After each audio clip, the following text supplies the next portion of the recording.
Isso aí, galera, vamos voltar com as relações ecológicas para falar agora das relações desarmônicas. Aquela relação onde alguém sai perdendo. Ou seja, na relação desarmônica, alguém vai ter desvantagem. A relação vai ser boa para um e ruim para o outro, ou ruim para ambos os seres. Beleza? É uma relação que também pode ser ou intraespecífica, ou entre seres da mesma espécie, ou interespecífica, entre seres de espécies diferentes. Você pode pensar assim: se é ruim para a minha relação, por que eu vou participar? Então, por que um ser participaria de uma relação desarmônica? Qual é o objetivo dele? Na verdade, é que ele não tem opção. Se tem alimento disponível, pouco alimento disponível, e duas populações precisam desse alimento, elas vão ter que disputar por ele. Então, elas vão ter desvantagem pela disputa, mesmo que elas não quisessem fazer, ou fazem ou morrem. Por isso a relevância de, mesmo que sendo uma relação desarmônica, você participar da relação. Tá legal? Eu dei um exemplo aqui, ó, uma hiena disputa com urubus, ou um outro animal por resto de alimentos deixado pelos leões. Os leões comeram uma zebra, deixaram o alimento, e aí vai ter uma briga por aquele resto ali. Essa briga é uma relação desarmônica, para você ter uma ideia inicial. Então, como eu falei, elas podem ocorrer entre seres da mesma espécie ou entre seres de espécies diferentes. Começando com o canibalismo, tá aqui, ó, tá na horizontal, tá? A foto se refere ao canibalismo. Canibalismo ocorre quando um ser se alimenta de outro da mesma espécie. É, a relação de canibalismo está voltada muito com a alimentação, com necessidade de nutrientes, como ocorre, por exemplo, com o famoso louva-a-Deus, esse bichinho aqui, ó, esse inseto verde de patas compridas, está mostrando um louva-a-Deus comendo o outro. Na verdade, é a fêmea louva-a-Deus comendo o macho. Por que ocorre isso? A fêmea louva-a-Deus ela precisa das proteínas presentes no corpo do macho para fabricar os ovos durante a reprodução. Então, essa alimentação aqui está acontecendo logo depois do coito. Macho e a fêmea estavam cruzando, a fêmea começa a comer a cabeça do macho e quando acaba o coito, ela come o corpo inteiro. E esses nutrientes presentes no corpo do macho são fundamentais para formar os ovos que gerarão os filhotinhos do louva-a-Deus. Se o macho fugisse, aí ele não ia morrer, mas também não conseguiria perpetuar a espécie dele. Então, no louva-a-Deus, o canibalismo faz parte do processo reprodutivo. As viúvas negras, as aranhas, também têm a fêmea se alimentando do macho, né? Por questões alimentares, ou porque não tem recurso, ou para se alimentar para dar recurso à formação dos ovinhos também. Esse é o canibalismo. Rangel, e o humano se alimentando de humano? Aí nós chamamos de antropofagismo. Quando o canibalismo é humano, o nome correto é antropofagismo. Beleza? Segundo tipo de relação desarmônica, desculpa, olha só, é só voltando no canibalismo. Obviamente que foi ruim para o macho que morreu e foi bom para a fêmea porque se alimentou. Ou seja, alguém levou desvantagem, por isso é desarmônico. É a segunda relação intraespecífica desarmônica, competição. Na competição, seres disputam por um recurso. E nessa disputa acaba sendo ruim para ambos os seres. Isso é muito curioso para muita gente. Como é que uma competição vai ser ruim para mim e ruim para o outro se eu ganhei a competição? Se eu ganhei a competição, a relação foi ótima para mim e ruim para quem perdeu. Melhor seria se você não competisse. Tá vendo essas duas girafas aqui? São dois machos. E esses machos, eles querem cruzar com a fêmea. Só que para cruzar com a fêmea, o que eles fazem? Eles param assim, lado a lado, e começam a se dar cabeçada, usando esse pescoção como alavanca. Então a alavanca do pescoço faz dar uma lambada forte no outro macho, causando um machucado muito sério. Ah, mas o macho que vem se cruza, mas o outro apanhou pra caramba. O que vai cruzar apanhou pra caramba também. Então acaba sendo ruim para os dois seres. Por mais que tenha um vencedor, é uma relação desvantajosa para ambos os seres. Macho brigando para cruzar com uma fêmea, uma disputa por territórios que ocorre entre seres de uma mesma espécie, é um exemplo de bom de competição. Tá legal? As duas dentro da mesma espécie. Vamos agora para as relações ecológicas desarmônicas interespecíficas. Agora são entre espécies diferentes. E a primeira é o famoso predatismo. Um animal se alimenta de outro animal, ou um animal se alimenta de uma planta, matando a planta. É por isso que eu botei a foto desse pandinha aqui. Você vê um leão comendo uma zebra, nada te assusta a não ser a voracidade do leão, ou então a, a, a angústia que dá a ver a zebrinha morrer. Mas você sabe que o leão se alimenta da zebra. O leão é o predador, a zebra é a presa. Mas um panda de predador, pô, como assim? É porque quando o panda se alimenta, ele acaba matando o pé de bambu que ele come. Como a planta morreu, isso vira predatismo. Então é muito importante na predação você entender que o predador mata a presa para se alimentar. O objetivo dele não é preservar a vida da presa, ele quer alimento. Então ele vai acabar matando a presa para a alimentação acontecer. Por isso que a morte é o objetivo aqui, na verdade. A alimentação é o objetivo, é uma relação fágica de alimentação, certo? Mas vai levar a presa à morte. E ela é importantíssima para as duas populações, porque controla uma população e a outra. Como assim? Tem muita zebra no meio, mas alimenta os leões. Os leões conseguem se reproduzir mais, comer zebra, a população de zebras diminui. Com menos zebras, os leões têm menos energia, acabam se reproduzindo cada vez menos. A população cai, permitindo o aumento da população de zebras. Então, uma população controla a outra ao longo do tempo. Legal? Galera, agora tem algumas estratégias bacanas que os seres vivos podem fazer envolvidas com o predatismo. Ou para fugir do predatismo, ou para ser mais eficiente na hora de predar. Por exemplo, existe uma característica bem peculiar dos seres vivos, chamada de aposematismo, ou coloração de advertência. O ser que é venenoso, ele avisa para os predadores dele que ele é venenoso. Como? Com uma cor muito forte. Isso é muito comum em rãs amazônicas. Você encontrar uma rã muito vermelha, um vermelho muito vivo, um azul muito forte, muito bonito, algumas lesmas do mar com cores amarelas e azuis lindas. Bota no Google depois para você ver. Esses animais são chamativos assim para avisar ao predador que eles são venenosos. E aí o predador não vai se alimentar dele. Daí o aposematismo é uma forma ótima de fugir da predação. Camuflagem. Camuflagem eu acho que é bem clássico, né? É quando um ser vivo imita o meio onde ele vive para conseguir se esconder do predador. Então, por exemplo, quando você tem um bicho-pau, que é um inseto, que parece um graveto parado no meio da árvore, ele está se camuflando com o meio. O famoso camaleão, que muda a cor dele para imitar o meio onde ele está.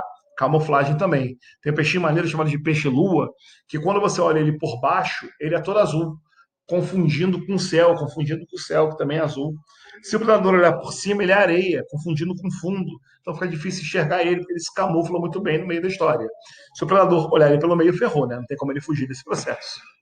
Terceiro tipo, galera, mimetismo. Se na camuflagem um animal imitava o meio onde ele vivia, no mimetismo um animal imita outro animal. E ao imitar outro animal, ele tenta fugir da predação ou fazê-la. Como assim imitar outro animal? Olha só os exemplos para você entender. São 3 tipos de mimetismo que vale a pena vocês verem aqui. Primeiro, o mimetismo batesiano, ou batesiano. No mimetismo batesiano, um animal imita outro animal, só que o imitador, quem está imitando, ele é um animal inofensivo, é um animal que não é nocivo, é um animal que não é venenoso. E acaba imitando um animal venenoso, ofensivo, agressivo. Quando o inofensivo imita o ofensivo, nós temos o mimetismo batesiano. Por exemplo, uma coral falsa tem um padrão de cor vermelho, preto e branco, simulando uma coral verdadeira, uma cobra venenosa, enquanto a falsa não é. Isso é o mimetismo batesiano. Segundo tipo, mimetismo milleriano.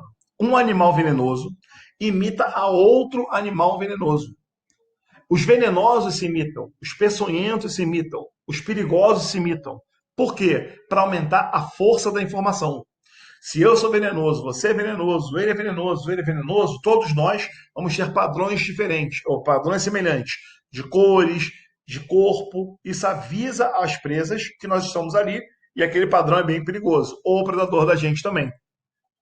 Quando um venenoso imita um venenoso, o nome disso é mimetismo milleriano. No Pac-Maniano, o que acontece? Geralmente é o predador que faz essa estratégia. Ele imita uma coisa boba, uma coisa sem vida, uma estrutura que não tenha muito chamariz, e aí acaba atraindo a presa. Quando a presa chega perto, ele vai lá e preda. Exemplo. Exemplo. Exemplo. Não, exemplo. A cobra cascavel, ela tem um chocalho no finalzinho dela. Ao sacudir o chocalho, ela pode até afastar predadores, mas afasta a presa também. A presa ouve aquilo. Então, o que muitas cascavéis desenvolveram como estratégia? Elas param o chocalhinho no meio do mato, aí uma presa acha que aquele alimento vai lá ver, quando vai ver, ela vai lá e dá o bote na presa. Ou seja, ela faz o corpo dela imitar uma coisa inofensiva para enganar a presa e poder predar. Esse é o mimetismo pequimaniano. Outra estratégia de predatismo bacana, envolvendo predatismo bacana, é a tanatose. O que é isso? Se fingir de morto. Quem faz isso muito bem é o gambá. Quando você vai atacar o gambá, ele se sente acuado, ele finge que morreu. Aí você mexe nele, pode até soltar aquele cheiro horroroso, mas tá lá fingindo de morto. Tem um filme que mostra muito bem isso, Os Sem Floresta. Tem um pai e um filho que são gambás, que toda vez que alguém vai, que eles se sentem acuados, eles se fingem de mortos para poder fugir do meio. Então, a tanatose é uma estratégia onde um animal se finge de morto para enganar o predador e conseguir fugir. Comportamento deimático, esse também é muito legal. Isso aí é quando a presa, se sentindo acuada, ela ataca o predador para poder fugir. Não é um caso de presa predador, mas, por exemplo, um rato. Você encontra um rato na sua casa, um camundongo no lugar onde você está, e aí com um cabo de vassoura você começa a coar ele para o cantinho para tentar matar ele. Quando está acuado, muito estressado, ele ataca você. Se o rato pular para cima de você, vai te assustar. E ele consegue fugir e sair do meio. Então esse é o comportamento demático aí para vocês. Então são estratégias bacanas que os seres vivos podem fazer para fugir do predatismo ou para intensificar o processo para eles. Beleza? Parasitismo, mais uma relação interespecífica desarmônica. Existe um parasita, existe um hospedeiro. Um ser tira recursos do outro para poder sobreviver e se aproveitar. Por exemplo, o carrapato, que é um acarídeo, né, um ácaro, suga o sangue do ser humano pela pele. É um parasita externo da gente, é um ectoparasita. Já a tênia é um verme intestinal que suga o alimento de dentro de você. É um endoparasita. Ecto porque é fora, endo porque é dentro. Os parasitas tiram recursos do hospedeiro. Uma coisa importante falar: o parasita não quer matar o hospedeiro, mas pode ser que mate. Por quê? Parasitas em excesso tiram recursos do hospedeiro e ele pode não sobreviver. Mas não é interessante ao parasita que o hospedeiro morra. Porque se o hospedeiro morrer, o parasita vai tirar recursos de onde? Ele pode morrer também.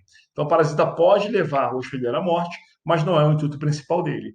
Aí dois casos de parasitismo em animal, um que o parasita está fora do corpo, outro está dentro. Nesse caso, o parasitismo ocorre entre plantas. Esses fios amarelos que você está vendo aqui, ó, fios amarelos, chamam-se cipó-chumbo. O cipó-chumbo é um vegetal que introduz suas raízes lá nos galhos de uma outra árvore, de uma trepadeira, por exemplo, de uma árvore maior. A raiz dele, do cipó-chumbo, vai lá na árvore no chamado floema, vasos condutores de seiva elaborada, rica em alimentos. Então ele acaba sugando alimento para ele e não faz nem fotossíntese. Por isso o cara é verde, o cara é amarelo. Não tem nem clorofila ali. Ele não produz, ele não gasta energia produzindo clorofila, porque ele absorve alimento já pronto. Esse cara é um parasita completo, porque pega o alimento pronto do hospedeiro. Tá? Ele é chamado de holoparasita ou parasita completo. Já a erva de passarinho, ela introduz também as raízes dela no tronco de uma árvore. A árvore é o hospedeiro, a erva de passarinho é o parasita. Só que a erva de passarinho, quando coloca sua raiz no tronco da árvore, introduz a raiz no xilema. Ou seja, pega a seiva bruta, seiva com água e sais, não tem alimento. Então a erva de passarinho ela tem que pegar o nutriente para ela e só então fazer fotossíntese. Vou te dar um exemplo ridículo, mas para te ajudar a lembrar. É como se o holoparasita fosse um ladrão que rouba um bolo. Enquanto a erva de passarinho, um M-parasita, um parasita incompleto, rouba farinha, ovo, fermento, leite, para fazer o bolo na casa dele. Ou seja, esse aqui rouba nutrientes e ainda tem que fazer fotossíntese. Esse já roubou o alimento inteiro. Portanto, holoparasita, parasita completo, e M-parasita, parasita incompleto. Legal? Herbivorismo. O herbivorismo é quando ocorre quando um animal se alimenta de um vegetal. Tá vendo? A girafa está comendo folhas da árvore. Angel, você falou do panda comendo bambu. Panda comendo bambu era predatismo. É porque o panda matava o pé do bambu. Quando a girafa come as folhas da árvore, ela não leva a árvore à morte e consegue se alimentar. É uma relação boa para a girafa porque tem alimento, ruim para a árvore porque perde folhas, diminuindo a taxa de fotossíntese, mas ela não morre. Um animal que come um vegetal sem matá-lo faz herbivorismo. Se o animal se alimentar do vegetal matando-o, vira predatismo. Beleza? Esclavagismo, o nome conta um pouquinho o que ele faz, também conhecido como sinfilia. O esclavagismo sinfilia é quando uma espécie escraviza outra espécie. Por exemplo, aqui nós temos formigas escravizando pequenos besourinhos chamados de pulgão. Os pulgões sugam seiva elaborada lá do floema da planta.